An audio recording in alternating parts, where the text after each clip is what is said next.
I'm Ryan Reeve-Morellis, lead on the Champions team at Riot. I'm here today to talk to you about our plans for Champions in 2022. Now, in the last roadmap, I shared that we'd be pushing the next 2 Champion releases into 2022.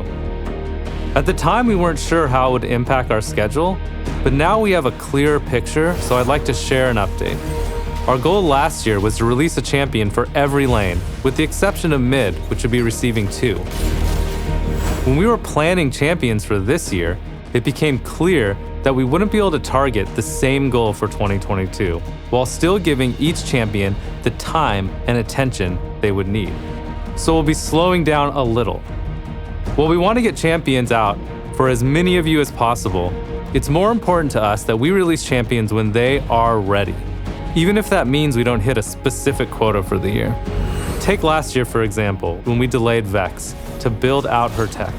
We were worried about disappointing you all, but when we saw your reaction to her release, we knew we made the right call. We know it feels bad to wait over a year for a new Champion to play, so we're still gonna aim for a spread of Champions for each lane over a multi-year basis. We just might not hit every role every year. We will probably still make more Champions for mid lane so we can try to hit a good split between mages and assassins. Now let's talk about some of the new Champions coming this year.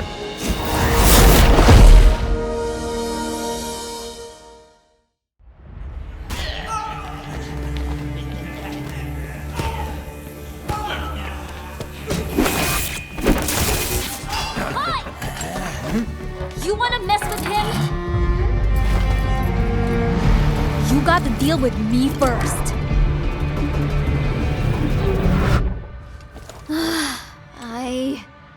Again?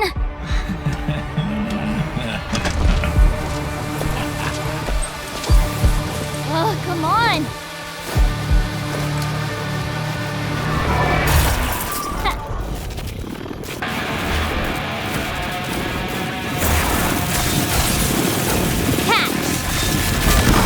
Whoa, got to hurry! That's my team you're messing with! Lightning in a gun coming through. If the Chem Barons couldn't keep me down, no one can.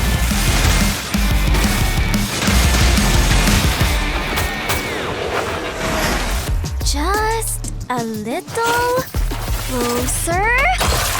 Woohoo!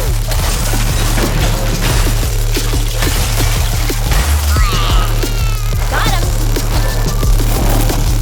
Change of plans. Let's make sure we go out with a boom!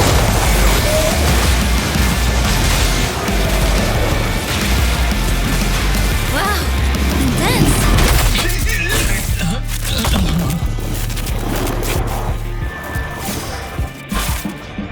I guess Mom was right. The bigger they are, the faster they fizzle. Not again. So our first new Champion this year is Zary, an electrifying neon-colored ADC from Zon. Zary's a hyperactive bot lane carry whose kit takes inspiration from shooters, specifically from machine guns and assault rifles. She has a pretty unique playstyle for an ADC. So instead of auto-attacking, her Q is a skill shot that she uses to do everything other bot laners would use their auto-attacks for. Zary still has an auto-attack, it's just not her primary way to farm, do damage, or take objectives. It's meant to be used sparingly at just the right moments. Her auto-attacks also count as spells. This means that they could trigger item effects that normally trigger with spells instead of autos. This leads to a rapid-fire play pattern that we hope feels unique from other champions. Basically, if you want to play Zary, my advice is to never stop moving. The next champion we'll be releasing this year is a new enchanter. When we were thinking about the type of support we wanted to make, we looked at the enchanter cast overall. There were a lot of lighthearted, colorful, good-aligned champions there. And we felt support plays deserved something more sinister and dark, to balance out that cheery brightness in the role. We also wanted to make a champion whose theme and kit make support players feel like the boss that they are. All you support players know what I'm talking about.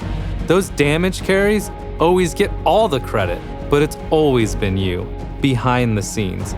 keeping them alive with your buffs, constantly saving them from certain death, how could they make all those sick plays without you? And if any of you support players out there know what I'm talking about, then I think you're gonna go berserk over this new enchanter. So after the new dark support, I see it. I see everything. The lavender sea. Purple cities cover the land. She rules over it all. My empress. This is what Runeterra should be, its true form. The city of Belveth shall fall first. Beautiful Remora swimming endlessly through cities of lavender, overwhelming everything in her path, consuming us. We are all saved. where am I? Filming season start? You were kind of rambling, you okay? Yeah, I'm good. Where was I in the script? You were just getting ready to tell us about the new jungler? Oh, yeah, that's right. So after the new support, we've been hard at work on a terrifying new jungler who's ramping up to swarm the Rift later this year. I'll just leave it at that for now, since just talking about it is starting to bring back that uneasy feeling.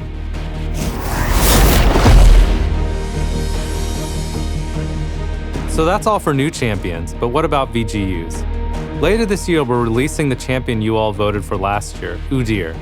We have a dev blog coming out today that dives deeper into his update, but we do have one small change that we wanted to share here. We know that Ούντir's antlers weren't really hitting the mark for many of you, even after the tweaks.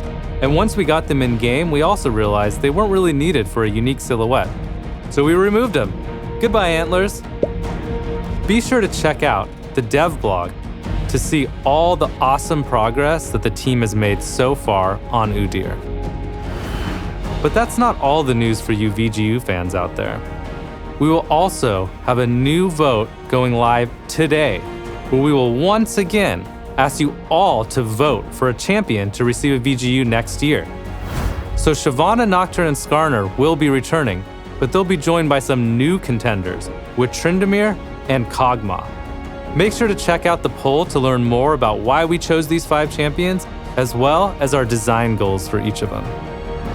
And that just about wraps it up for what we want to share today.